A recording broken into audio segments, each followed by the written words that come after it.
이제 다음 발표자 소개. 이게 넘기는 거, 이게 뒤로 가는 거. 재헌 헌법을 만들 수 있었던 것은 국가의 대표들을 뽑았기 때문입니다. 최초로 이렇게 국가의 대표를 뽑은 선거가 바로 50선거인데요. 아까 또 회장님께서도 발표를 해주셨지만 50선거가 있기 전까지 사실 많이 어려운 일들이 많이 있었고 결국에 남한만 선거를 진행하게 됐는데요. 이 50선거의 의의에 대해서 신채민, 이화여대, 정혜과, 이진작권 학생께서 발표를 해주시겠습니다. 큰 박수 부탁드립니다.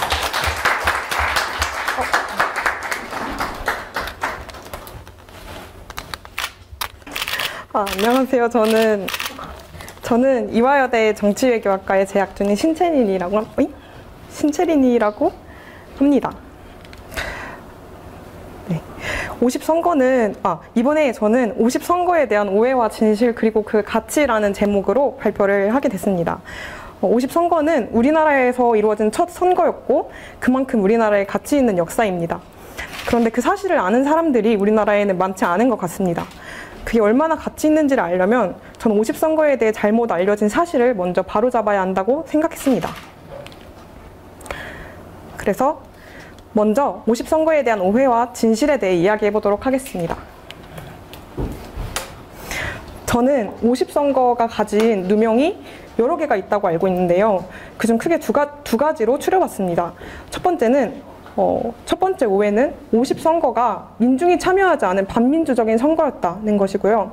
두 번째 오해는 50선거는 분단의 시작이자 이승만 대통령의 업적의 오점이라는 것입니다. 먼저 첫 번째 오해에 관해 이야기해 보도록 하겠습니다. 일반적으로 역사학계의 입장은 이렇습니다. 민중이 참여하지 않은 선거였고 또 좌익과 대다수의 중간표가 참여하지 않은 우익만의 동무대였다. 또 자유롭지 못하고 공정하지 못한 선거여서 유엔 감시위원단이 엉터리 선거였다고 비판적인 보고서를 작성했을 정도라고 합니다. 정말 이 이야기들이 사실일지 한번 살펴보도록 하겠습니다. 첫 번째로 민중이 참여하지 않은 선거였다는 말과 관련해서 기록된 것들을 살펴보겠습니다. 4월 9일 마감된 선거인 등록에서는 선거인 등록률이 선관위 통계로 96.4%, 유엔 통계로 76.7%를 기록합니다. 그 정도로 대다수의 국민들이 등록했음을 알 수 있습니다. 그리고 입후보자 총수는 948명으로 평균 경쟁률은 4.7대 1이었는데요. 현재 한국 국회의원 선거 지역구 평균 경쟁률이 4.6대 1인 것으로 봤을 때 당시 경쟁률은 평균 이상이라고 할 수 있습니다. 또 실제 투표율은 선관위 통계로 95.5%, 그리고 유엔 통계로 89.8%로 이건 거의 전 국민이 투표에 참여한 선거라고 봐도 무방할 것 같습니다. 두 번째로는 좌익과 중도층이 배제되고 대다수 우익 후보자들로만 구성됐다는 선거였다는 겁니다.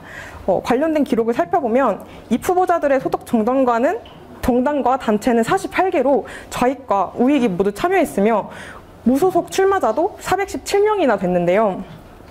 여기서 좌익정당인 독립노동당의 간부 하기락은 선거 불참을 선언합니다. 그런데 이 당명을 어기고 무소속으로 입후보에서 당선된 사람이 무려 14명에서 15명이 된다고 합니다. 또 미군정 정보팀의 분석에 따르면 당선된 무소속 의원들 중 52명이 좌익의 정치 성향을 가졌다고 말을 하는데요. 이렇게 보면 사실상 좌익 세력도 참여한 선거였고 다양한 정당들이 참여했다는 것을 알 수 있습니다. 또 세 번째로 50선거가 자유롭지 못하고 공정하지 못했다는 것입니다. 그런데 유엔 조선 임시위원단의 50선거에 관한 보고서 내용을 보면 선거 준비 기간과 선거 당일에 민주주의적 권리가 존중된 합당한 정도의 자유로운 분위기가 존재했다고 말하고 있습니다. 또 선거 실시도 선거법과 선거 규정에 부합되었다고 하고요. 50선거의 높은 참여율을 언급하면서 그 이유를 이 50총선이 조선의 독립을 회복하는 데 일조한다는 인식을 국민들이 가지고 있었기 때문이라고 합니다. 이렇게 유엔 보고서도 50총선에 대해 상당히 긍정적으로 서술하고 있습니다. 두 번째 오해로 이승만 대통령이 권력에 눈이 멀어서 독선적으로 결정한 결과가 50선거라는 것입니다. 이 오해를 풀기 위해서는 당시 주변 상황을 먼저 이해해야 할 것 같습니다. 우리나라 역사학계에서는 당시 좌우 합작 회의 같은 긍정적인 움직임이 있었지만 근데 이승만이 민족 분열주의자여서 좌우 합작을 반대했고 그래서 좌우 합작이 실패된 이유가 그 원인이 이승만이라는 것이 통설입니다. 그러나 이것은 잘못된 사실입니다. 사실 좌우 합작을 기획하는 단계에서 먼저 반대를 했던 건 공산당 쪽이었습니다. 오히려 이승만 대통령은 이에 적극적이었고요. 근데 좌익 쪽에서 좌우 합작을 이끌어갈 여운형이라는 사람이 공산당의 이런 태도를 돌리려고 노력을 합니다. 그때 설득한 말이 남한 지역에서 먼저 좌우 합작 기구를 구성하고 그 다음에 북한의 정치 세력이 다시 합작해서 통일 임시정부를 구성하자라고 말을 합니다. 근데 이 설득에 대해서 공산당 측에서는 동의를 했고요. 결과적으로는 좌우 세력 구성비가 좌익 3, 우익 1로 굉장히 불균형적인 구성을 띠게 됩니다. 애초부터 균형적인 합작을 추진할 마음이 없었던 것입니다. 또 애초에 이 좌우 합작 회의를 구성한 중심 세력부터 공정하지 않았는데요. 당시 우익 진영의 중심 세력은 이승만, 김구, 한민당이었는데 이분들이 위원으로 들어가지 않았고 대신에 우익의 입장을 대변할 사람들로 중도파, 김규식을 중심으로 한 중도파들이 들어가게 됐습니다. 반면에 좌익 진영의 중심인 박헌영의 입장을 대변하도록 그렇게 구성이 됐습니다. 애초에 진정한 좌우 합작을 추진하기에는 적합하지 못했던 기구였던 것입니다. 또 당시의 북한 상황을 보면 이미 북한에는 사실상 정부가 수립되어 있었습니다. 45년 10월에는 공산주의 정당인 조선노동당이 창립되었고요. 46년 2월에는 공산주의식 정권 형태인 북조선 임시인민위원회가 조직되어 있었습니다. 또 그리고 그렇게 구성된 정권으로 토지개혁도 단행했기 때문에 사실상 정부 기능도 했던 것입니다. 또 북한은 남쪽과 협상을 하는 동시에 이런 일들을 진행하고 있었는데요. 많은 것들이 북한에서는 이미 진행되었기 때문에 통일 정부를 만든다는 건 사실상 남한까지 공산화를 한다는 의미와 다를 게 없었습니다. 최근 들어 소련의 스탈린이 북한에 비밀지령을 내렸다는 문서들이 밝혀졌습니다. 소련의 목표는 북쪽에서 먼저 신소 정권을 수립하고 이어서 한반도 전체를 사회주의화하는 것이었고 이거는 소련의 전형적인 위성국가의 건설 수순이었습니다. 결국 이들이 이야기하는 통일은 소련식 통일국가를 의미하는 것입니다. 이 사진은 제가 역사 교과서를 배울 때 기억에 남는 사진인데요. 김구와 김규식을 비롯한 사람들이 50총선을 거부하고 남북 협상을 하기 위해 북한에 올라갈 때 모습입니다. 저는 이승만 대통령의 독선을 더 부각시키는 사건으로 기억하고 있습니다. 하지만 이 남북 협상마저도 북한은 이미 소련에게 받은 지령에 따라서 그 협상을 진행했다는 겁니다. 마지막으로 제1차 미소공동위원회 무기한 휴회도 이승만 대통령의 결정에 영향을 줍니다. 모스크바 3상회의 신탁 통치안을 두고 한반도 안에서는 이미 찬탁과 반탁으로 크게 대립하고 있었고 그 이후에 제1차 미소공동위원회가 개최되었습니다. 그런데 여기서 소련과 미국은 입장 차이를 좁히지 못했고 그 위원회는 결렬되어 무기한 휴회에 들어갑니다. 그래서 이승만 대통령의 정읍 발언 전문을 보면 이런 답답한 상황 속에서 원하지는 않지만 다른 현실적인 방법이 없었기 때문에 차선으로 남한만의 정부 수립을 결정해야 했음이 잘 드러납니다. 그래서 이승만의 이런 결정에 대해서 서울대 정치학과 황수익 명예 교수님은 당시 소련의 점령 정책 목표와 북한의 정권의 성격을 간파한 남한 우익의 유일한 지도자는 이승만이었다라고 말씀하셨고요. 또 건국대 정치외교학과 신봉용 석좌 교수님은 김구가 50총선을 보이콧하고 북한에 올라가 남북 협상을 진행한 것에 대해서 역사 현장의 도피였다. 또 사김회담에서 통일에 대한 진지한 논의는 한마디도 없었다라고 비판을 하게 됩니다. 또 이런 역사적 증거들을 놓고 좌익 세력 쪽에서도 이승만이 분단의 원흉이라고 하기에는 문제가 있다는 주장이 나오기 시작합니다. 박영림 연세대 교수님께서는 분단 질서 고착에 관해 일방적으로 이승만의 책임을 묻는 것은 역사 기록들이 보여주고 있듯 실제 사실과 다르다라고 하십니다. 좌익 쪽에서도 이런 이야기들이 나오고 있다는 건 전 상당한 발전이라고 생각합니다. 네, 여기까지 50선거와 관련해 잘못 알려진 오해와 진실들을 알아봤습니다. 그럼 이제 50선거가 가진 그 가치들에 대해서 보도록 하겠습니다. 먼저 50선거는 그 자체로 건국주도 세력이 친일파와 혼성적 결합을 피하려 했던 증거가 됩니다. 우리나라에 만연한 인식 중에 남아있는 게 남한은 친일파 척결을 제대로 하지 못했고 오히려 정부 중책에 친일파들이 대거 자리했기 때문에 우리나라의 정부 지도자들은 친일파다, 이런 인식들이 있는 것 같습니다. 그런데 이건 사실이 아니었다는 것을 50선거법에서 알 수 있습니다. 50선거법은 친일파들이 국회의원에 피선될 수 있는 자격을 박탈한 것은 물론이고 또 고위직 친일파들에게는 국회의원을 선출하는 투표권도 박탈했습니다. 대한민국의 건국 세력이 정말 친일파라면 스스로 건국을 위한 선거에 참여하지 못하게 할 이유가 없을 것입니다. 두 번째로 50선거는 대한민국의 첫 보통선거였습니다. 보통선거는 연령 이외의 자격 조건을 두지 않고 국민 모두에게 선거권이 주어지는 선거를 말합니다. 서구에서도 보통선거가 도입된 역사는 그렇게 오래되지 않았습니다. 1776년 7월에 독립선언을 발표한 미국의 선거제도도 처음에는 보통선거가 아니었습니다. 초기 미국 선거법을 보면 선거권은 백인, 남성, 21세 이상, 재산 소유자, 납세 능력이 있는 자에게만 부여된다라는 구절이 있고요. 1861년 통일된 이탈리아도 초기에는 선거권은 재산이 있는 21세 이상 남성으로 글을 아는 자에게만 부여된다라고 제한 선거를 시행했습니다.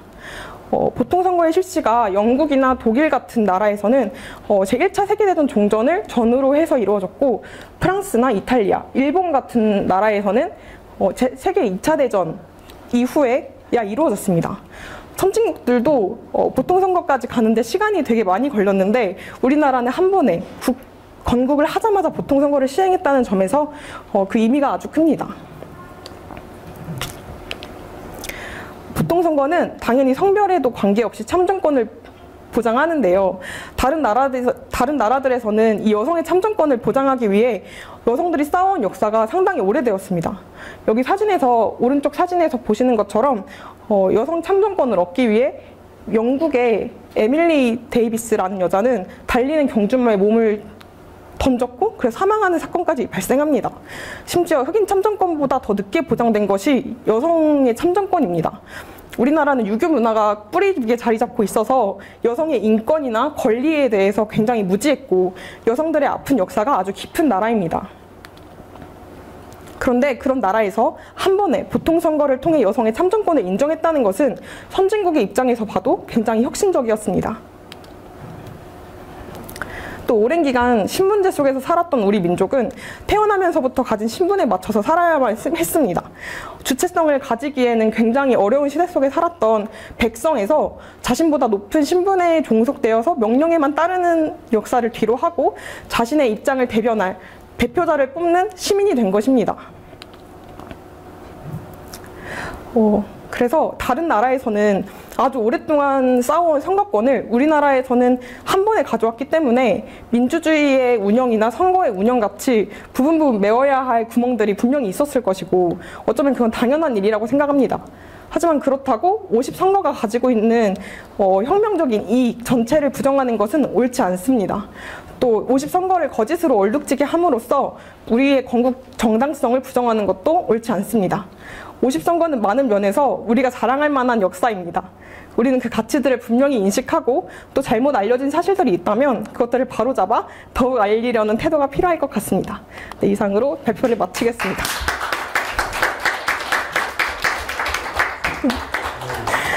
발표 너무 잘했죠? 네.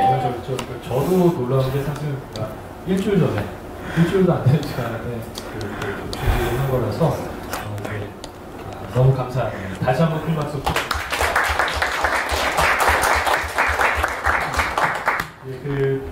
체리님 발표를 들으니까 다음님 발표하고 같이 종합해가지고 제가 그 당시 상황이 약간 좀 입체적으로 정리가 된 것 같아요. 저희가 재헌헌법을 얘기하기 위해서는 사실 50선거를 같이 얘기를 해야 됩니다. 그리고 재헌헌법의 어떤 정당성이나 이런 것들 부정하는 사람들이 50선거의 문제점들을 또 많이 지적하기 때문에 50선거에 대해서 저희가 다뤄야 되는데 오늘 발표가 50총선에 대한 오해와 진실 그리고 가치 이렇게 다루시면서 또 50선거의 의의까지도 같이 다루시는데요. 혹시 질문하고 싶으신 거 있으신가요? 궁금하신가요? 예. 좌익 후보가 이제 무소속으로 나왔다는 얘기가 있었는데 좌익 후보는 어째서 이제 무소속으로밖에 나올 수가 없었을까에 대한. 일단은 좌익 쪽에서 그 50총선을 반대하려는 흐름이 있었고 그것 때문에 아마 좌익 정당 쪽에서 그걸 반대했을 것 같습니다. 그리고 여기서 아까 말씀드렸다시피 독립노동당 간부 하기락이라는 분은 아예 그 선거 불참을 아예 선언을 해버렸어요. 그래가지고 그 정당 소속 사람들이 정당을 가지고서 참여할 수는 없었을 것 같습니다. 내부적으로 그들 내부적으로 네, 그 상황도 50총선을 반대하기 위한 좌익 세력의 움직임도 상당히 컸던 것으로 알고 있습니다. 이강호 의원님 혹시 코멘트 해주실 거 있으신가요? 지금 질문해서 혹시 코멘트 해주실 거 있으세요? 너무 두 분 다 발제를 너무 잘하셔가지고 A 플러스 저도 많이 배우고 있습니다. 감사합니다. 감사합니다. 훌륭하시고 코멘트 하실 게 있으시면 제일 마지막에 50선거는 우리의 자랑할 만한 역사가 하는 또 꼭지가 요새 K 커처하는 C 콘텐츠 코리아 하고 있는데 저런 것도 브랜드 명을 다 만들어서 계속 이걸 쏴야 돼. 네. 그리고 아까 그 질문하신 분의 좌익들은 전체를 보이콧했고 선거 방해 공작이 4.3 제주 사건이 제일 크고 대구 11 폭동 사건, 28 초파업 이런 게 전부 다가 50선거를 반대했던 파업입니다. 그런데 선거 관리를 보면은 요새 우리가 최근에 했던 6월 1일 선거입니까? 지방선거가 6월 1일 지방선거죠? 그때와 지금 선거를 한번 보라고. 이게 선거 관리가 누가 더 잘하고 있죠? 그때 당시에 우리는 아까 말씀하셨잖아. 우리는 유교 문화에 찌들 대로 찌들어서 우리는 여자분들은 투표권이 없음에도 불구하고 큰만 교육이 돼서 투표를 했잖아. 그게 보통 게 생각의 재난 정도가 아니라 이게는 혁명이다. 그래서 선거 혁명이라고 하는 거예요. 박수 부탁드립니다. 아주 정리를 잘하셨네요. 정리 너무 잘했죠? 예, 감사합니다. 코멘트도 너무 좋았습니다. 감사합니다. 저 혹시 질문이 있는데요. 네. 만약에 좌익이 우세였을 때도 참여시키는 게 옳았다라고 생각을 하시는지, 왜냐면 그때 당시에 좌우가 3대 1이라고 하셨는데, 근데 좌파가 지금 참여를 거의 안 해가지고 결국엔 우익이 이겼다는 걸로 들렸거든요. 근데 50선거에서 만약에 좌익이 더 우세였어도 그 선거에 참여를 시켰어야 됐는가 라는 거는 개인적으로 어떻게 생각하는지 궁금해서 질문을 드려봅니다. 그 3대 1이라는 건 좌우 합작 회의가 3대 1이어서 이렇게 불공정했다는 말씀을 드린 거고요. 만약에 그리고 민주주의 자체가 국민들이 자신의 대표자를 뽑는 것이기 때문에 만약에 그런 상황이 됐더라도 근데 그렇지는 않았을 것 같다는 생각이 들긴 하거든요. 왜냐면 그때 당시에 상황을 보면은 이승만 대통령이 국민들한테 굉장한 지지를 얻고 있었고 그래서 저는 그런 사람들을 뽑는 국민들이 아니었을 거라고 생각을 합니다. 네. 알겠습니다. 네. 어쨌든 민주주의라면은 그런 거를 추진했어야 했다. 네, 그렇다고 해도. 어떻게 생각하시나요, 대표님? 저도 우선은 좌익 진영에서 50선거 소련의 지령으로 인해서 그 선거를 안 하려고 했던 거잖아요. 기본적으로. 그 배경에 대해서 좀 저희가 명확하게 알고 있어야 할 것 같고, 그리고 그 상황에서 만약에 정말 의미 있는 총선이 다 진행이 됐다 이러면은, 이게 근데 북한하고 남한하고 우선 인구 비례 자체가 다르잖아요. 제가 정확하게 기억하고 있는지는 모르겠는데 3대1 정도였던 걸로 2대1이죠? 2대1. 그래서 2대1이죠. 200명. 그래서 처음에 이렇게 재헌의 의원은 200명, 그리고 또 100명으로 하려고 했었고. 그런데 그 말씀 주신 것처럼 총리 이렇게 미군정이 처음에 이렇게 새로 세워질 국가의 이렇게 시스템을 어떻게 할 것인가 했을 때, 여론조사를 했을 때, 거의 한 70% 정도가 공산주의와 사회주의에 관심을 가지고 있는 그런 상황이었었는데, 그 선거를 진행할 당시에 그 정황에 대해서는 제가 뭐 정확하게 말씀을 드리기가 조금 어려울 것 같습니다. 조금 어려울 것 같은데, 뭐 혹시 더 자세히 알고 계신 분이 프로에 계시면 이렇게 언급을 좀 해주셔도 좋을 것 같고요. 그런데 한 가지 확실한 거는 이 선거 자체를 북한이, 그리고 또 북한과 연결된 좌익 세력이 반대했다는 것, 우선 그게 중요한 사실일 것 같아요. 그 내용에 대해서, 그렇기 때문에 말씀 주셨지만 대구 폭동도 일어났고 4.3 사건도 일어났고, 그런 배경을, 맥락을 사실 모르고 넘어가는 경우가 사실 너무나도 많거든요.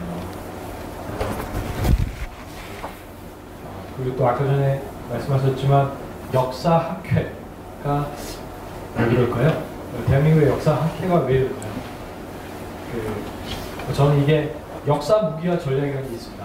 역사 무기화 전략이라는 게 있는데, 역사 무기화 전략을 처음 제가 이렇게 들었던 거는 표병관 선생님 아시나요? 혹시 여러분들? 들어보셨나요? 표병관 선생님? 아시는? 표명관 아닙니까? 병관입니다. 표병관. 이분은 아버지가 간첩이셨습니다. 대북동 주도자셨고, 그래서 한국에 잡히셔서 사실 요새 나왔군요. 사형당하실 계획이었는데, 근데 그게 연기가 되면서 겨우 사셨어요. 그런데 그러고 나오셔서도 북한하고 계속 연계해서 활동하시고, 또 일본에 조청 연계하고 계속 활동하시고 하시면서, 이 표병관 선생님 말씀으로는 자기는 어렸을 때부터 북한에서 내려왔던 사람들이 우리 집에서 자고 갔다, 조청 연계 항상 왔다 갔다 하고 그랬다, 그러면서 자기는 공산주의 엘리트 교육을 받았다, 이런 말씀을 하셨는데요. 이분을 저희가 모시고 서울에서 한번 강연을 했습니다. 근데 이분이 말씀하시는 게, 김일성이 70년대부터 역사무기화 전략을 추진했다고 하더라고요. 김일성이 처음에 일본에 관계를 맺을 때는 우리는 일본 너희를 비난하지 않는다. 조선이 망하고, 또 이렇게 조선의 조선 사람들이 이렇게 고생한 거는 조선 왕조의 문제다. 왕조가 착취했기 때문이다. 그렇기 때문에 우리 일본을 비난하지 않는다. 오히려 그냥 일본이 북한이 발전하는데 도움을 줬으면 좋겠다, 이런 입장으로 접근했다고 합니다. 그런데 1970년대 초반 이후부터 역사무기화 전략을 전략적으로 활용을 하면서 일본을 악마화하고 친일, 단일 이 구도로 역사를 정리하는 그런 작업들을 전략적으로 택했다고 하는데요. 그러면서 이렇게 역사를 자기 쪽에 유리한 방향으로 의도적으로 우상화 작업도 그때부터 이렇게 진행이 됐습니다. 그래서 이렇게 북한의 역사는 김일성의 일대기를 바탕으로 해서 모든 것들이 이렇게 재단이 되는데, 이게 사회주의 국가에서는 항상 일어나고 있어요. 소련도 그렇고, 그리고 중국 같은 경우에는 지금 동북공정 있잖아요. 이거는 한반도 역사를 자기들에게 이렇게 편입하기 위한 건데, 그런데 동북공정만 있는 게 아니라 서북공정, 서남공정이 있습니다. 그래서 위구르와 티벳의 역사를 이미 중화민족의 역사로 편입을 시켰습니다. 그래서 이런 전체적인 맥락에서 대한민국 안에서도 지금 역사학계가 이렇게 좌편향되고 있는데, 이게 저는 이렇게 역사 공개 전략의 그 결과가 아닌가 우선 그런 생각을 하고 있는데요. 그렇기 때문에 저희가 특히나 대한민국 근현대사 학교에서 배울 때 상당히 이렇게 편향된 방향으로 배우고 있는데 이것들을 다시 짚어보고 바로잡는 작업들을 우리가 적극적으로 진행해야 되지 않나 이런 생각이 들었습니다. 제가 체리님께 질문 하나 드릴게요. 네. 체리님도 아마도 중고등학교 때 강의를 들으실 때 상당히 이게 편향된 내용을 듣고 어떤 그 관점들을 형성을 하셨을 것 같은데 이게 변화가 생긴 계기 같은 게 있으신가요? 저는 초중고 시절도 그렇고 대학교를 원래 제가 철학과에서 공부를 했었어요. 그래가지고 민주당을 뽑는 게 지식인은 당연히 민주당을 뽑아야 된다 이런 생각을 하면서 살았던 사람이었고 또 아빠도 보수 측의 정치적인 그런 입장을 가지고 계시지만 아빠도 싸우는 걸 별로 안 좋아하셔서 저랑 이렇게 얘기하는 걸 별로 안 좋아하셨어요. 그래가지고 잘 모르고 있었는데 이게 좀 부끄럽긴 한데 19년도에 우리 그 노제펜 반 그거 네, 그거 일본에 그런 걸 사지 않는다 불매운동이 있었잖아요. 근데 그때 이거 당연히 해야지 했는데 나중에 20년도에 코로나가 터지기 시작하면서 이제 중국인 입국을 막질 않는 거예요. 근데 제가 그 중국인 입국을 막지 않는데 막 되게 복합적인 이유들이 있었겠지만 제가 생각했을 땐 일본 불매운동을 이렇게 열심히 하는데 왜 정부에서는 국민의 생명이 달렸는데 왜 중국인 입국을 막지 않을까 이런 생각이 갑자기 막 들어오면서 제가 가지고 있던 세계관이 한 번에 무너지는 경험을 했어요. 그래서 그때부터 관련된 영상이나 자료들을 많이 찾아보기 시작했고 그런데 그런 중에 이승만 대통령에 대해서 이야기하는 사람도 있더라고요. 근데 저는 이승만 대통령을 그때까지 그냥 독재자 우리나라 역사에 굉장히 부끄러운 역사 이렇게만 생각을 하고 있었는데 한번 드러나 보자 뭐라고 하는지 드러나 보자라고 해서 그런 영상들을 보기 시작했고 그러면서 이게 내가 지금까지 배웠던 역사가 잘못된 역사였구나 사실은 우리나라 건국이 굉장히 자랑스러워해도 될 만한 역사구나 이런 거를 알게 됐던 것 같습니다. 감사합니다. 지금 이런 변화들이 어쨌거나 일어나고 있습니다. 그 저는 문재인 대통령한테 한 가지 감사한 게 있어요. 한 가지 감사한 게 대한민국 사회주의적 포퓰리즘이 얼마나 위험한지 그리고 또 대한민국의 정체성을 부정하는 세력들이 얼마나 적극적으로 활동하고 있는지에 대해서 국민들이 각성하는 기회를 제공을 했습니다. 다른 거는 잘 모르겠는데 요거는 정말 이렇게 감사한 것 같아요. 아마 그 체리님도 그런 과정들을 통해서 이렇게 생각이 조금 바뀌시게 된 것 같은데 오늘 이곳이 박정희 기념 도서관이니까 박정희 대통령에 대해서는 이렇게 생각이 바뀌게 된 계기가 혹시 있었나요? 박정희 대통령.